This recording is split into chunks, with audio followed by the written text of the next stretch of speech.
Yeah, it's hard to give advice, at least as hard as to take advice. Don't over-specialize. Don't be too sure that you know the future.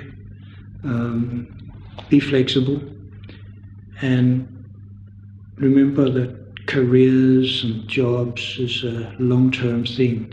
There's too many young people think they can optimize with something, and then they find they've spent a couple of years or more specializing in something that may not have been the right thing. In the process, they burn out because they haven't spent enough time building up friendships and having a life outside computing.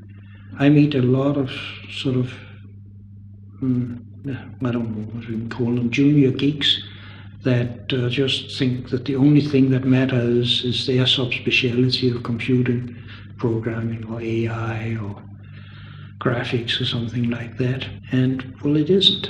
And the rug might be pulled under them for that. And if they do nothing else, well, if you don't communicate your ideas, you could just as well do Sudoku. You have to communicate, and a lot of sort of caricature nerds forget that. They think that if they can just write the best code, they'll change the world.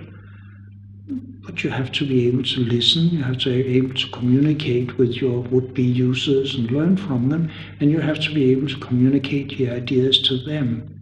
So you can't just do code, you have to do something about culture and how to express ideas. And I mean, I never regretted the time I spent on history and on math.